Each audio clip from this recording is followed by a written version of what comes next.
a Cleveland Jewish News production.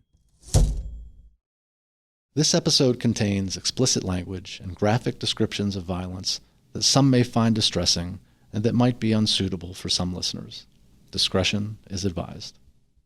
I remember getting a call Sunday afternoon, and I couldn't process what I was being told. That's a call no one wants to ever have. I remember looking at my wife, when the realization that Aliza had died, hit me. And I said, I don't know if I'm going to be okay. Yeah, it was just a total shock. It was hard to imagine. I was just sitting there in shock for a while and realized I needed to come back to Cleveland, but I couldn't move, so. I've never screamed like that in my entire life. Screaming at the top of my lungs several times. And I don't know if that's like a typical response for trauma. And then just kind of like being numb, like truly numb. It was cold outside, it was snowing, and I was just in pajamas and slippers with no jacket and was laying on the driveway with snow. I didn't feel how cold it was. Where were you?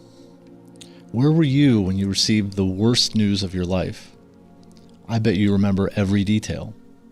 Who told you, how they told you, their exact words. And I bet you also remember the shockwaves that news sent through your body, your entire world. These moments change us. The tragedies that led to them define us. We often organize our lives around them as everything that happened before and everything that came after. For Aliza Sherman's family, whose memories you just heard, the watershed was March 24th, 2013. That cold, cloudy Sunday was the day their mother, their sister, was taken away from them, stabbed to death in downtown Cleveland. It was the day everything changed. Not just for their family, but for Aliza's friends, too. Aliza had been at a crossroads. After decades of an unhappy and abusive marriage, her divorce trial was days away. There was hope on the horizon. The future she envisioned and shared with loved ones, new home, new confidence, new calm, was the stark opposite of the future that befell her. Optimism was shattered by violence, replaced by grief and despair. But it wasn't only Aliza's family and friends who were left to sort through the emotional aftermath. Around 5:26 p.m. that night, that's when I first heard her screams. He was a complete stranger, a stranger who, until now, has kept his part of this story inside. Aliza's impact on his life is permanent, but he only knew her for a few harrowing moments, her final moments. Until the day I die, I'm gonna be thinking about Aliza Sherman. And I wake up every morning and she's one of the people that are on my mind. I didn't know her name. I didn't know anything about her. My primary goal was to rescue her, save her life.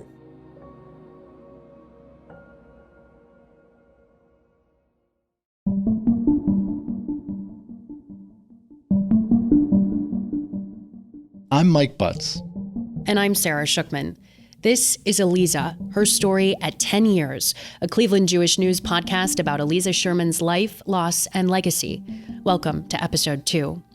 Mike and I are both journalists who for years have reported on Aliza's story. For many, her name is associated only with tragedy. Beechwood nurse and mother of 4 on the verge of a disputed divorce trial, stabbed 11 times and left for dead on the sidewalk. It's been 10 years, and her case remains unsolved without a suspect. In episode 1, we started at the beginning, Aliza's beginning, and introduced you to, not the murder victim, but the kind, caring, joyful, and principled woman whose background too often gets left out of news coverage. Today, we jump ahead to her end, March 24th, her last day on this earth, and everything that day has come to represent.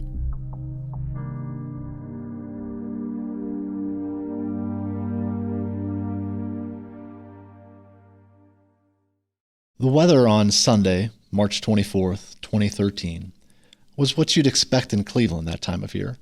Skies were overcast and a chill was in the air.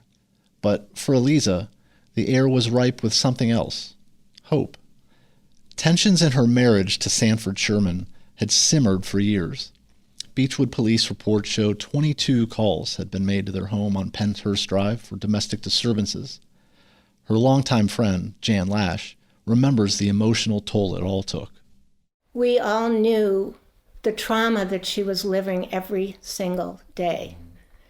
And living through that every single day with her was horrible. To see someone that you love have to live this way. That trauma was predominantly verbal abuse, arguments, raised voices, concerns over children and money. A civil suit filed after her death outlines concerns Aliza had over family bills and assets she believed her husband hid from her. It also makes claims of exotic dancers and extramarital affairs. Sanford retired from ophthalmology and closed his Severance Circle practice in 2004 when he was just 48 years old. Jan recalls this offered Aliza the opportunity to revive her nursing career. She'd put it on hold to raise her children, now school age and older. Going back to nursing helped her escape the toxic environment at home, but it played another important role. Aliza was now, again, making a meaningful difference in people's lives as an in vitro fertilization nurse. And along the way, she received respect from all her colleagues. Her confidence was slowly being restored. Another longtime friend, Mary Fuhrer, noticed the difference that made. I mean, it's amazing she finally had the courage to really go through with this divorce. I mean, because it was years in the making, years. It was like War of the Roses. It was bad. On March 24th, 2 years after filing for divorce, Aliza was finally only 2 days away from her divorce hearing. Her new beginning was in sight. That Sunday afternoon, she was scheduled to meet with her divorce attorney, Gregory Moore, at the Stafford & Stafford law firm offices on Erie Plaza in downtown Cleveland. The firm, now known as Stafford Law Company, specializes in divorce and family law and has built a reputation around taking a hardball approach to its cases. That's why a friend had recommended the firm to Aliza, anticipating the battle she was in for. She originally hired Joseph Stafford to represent her when she filed for divorce in 2011. But in March 2012, he was suspended by the Ohio Supreme Court for violating 6 of the state's rules of professional conduct, accused of fraud, deceit, and dishonesty. His brother and business partner, Vince Stafford, had been suspended by the same body since April 2011. With the Staffords suspended, Aliza's case fell to Moore. He and Aliza had met the day before, Saturday, March 23rd, to prepare for Tuesday's divorce hearing.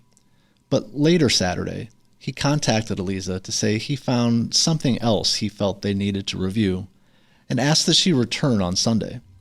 Aliza's brother, Harry, was on the phone with Aliza as she drove downtown. She told me that the meeting was scheduled for 2:30, but she called her attorney to delay it to 3 o'clock.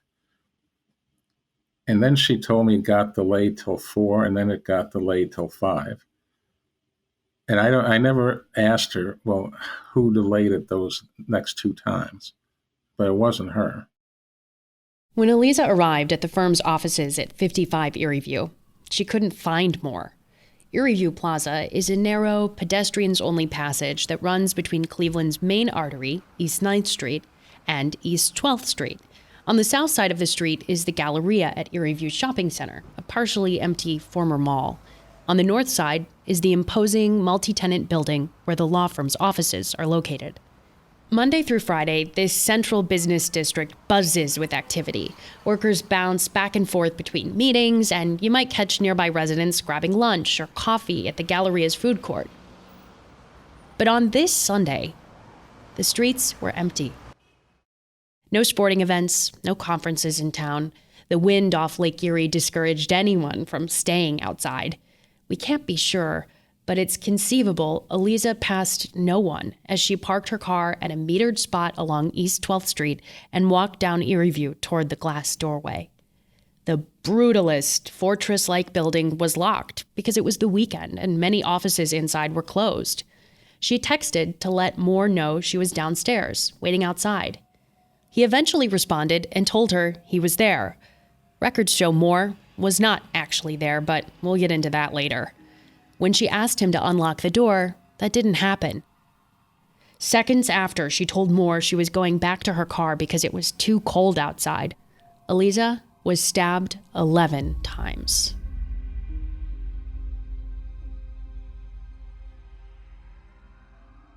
And I was on the phone with her until about 10 after 5 when she parked the car and she got out and she said she's going into the building to see her attorney. And it was 10 minutes later when this attack happened. Aliza's friend Jan was also in touch with Aliza that afternoon. We missed each other during the day, and then I called her. She says, "Oh my God, I have to go see Greg. He changed the times, I have all my papers together, I have to get this ready in 2 days. It's got to be done." And she said, he's changed the time on me a couple times today already, and I'm so frustrated. She was extremely frustrated. And then she texted me an hour later at 4:30 saying, thanking me for being there for her. And I'm sorry. That was just the last time. And I am sick that I didn't go with her.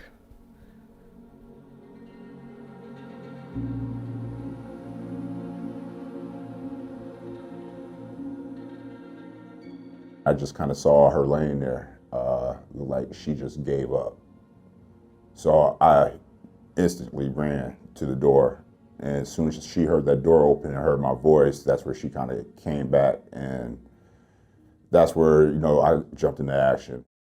We rarely consider the impact of finding a body or witnessing a crime. In books and movies, it's often a stranger who plays this part. Their role is simply to advance the narrative.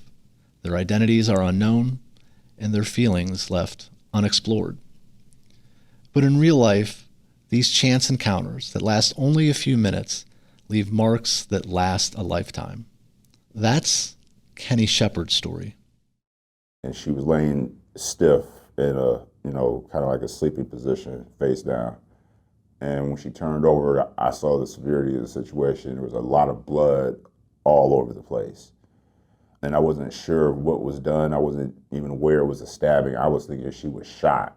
Went up to her, said, "Are you okay?" And that's where she turned around. I saw everything, and all she was screaming was, "Help me, help me." I remember the day like it was yesterday till this day. On March 24th, 2013, Kenny was up on the 4th floor of the Erie View Plaza building, monitoring the international network of the telecommunications company he worked for. He was relatively new and assigned to weekends. He just earned his degree from ITT Technical Institute in 2012, and now he was working a job he was good at and starting a promising career.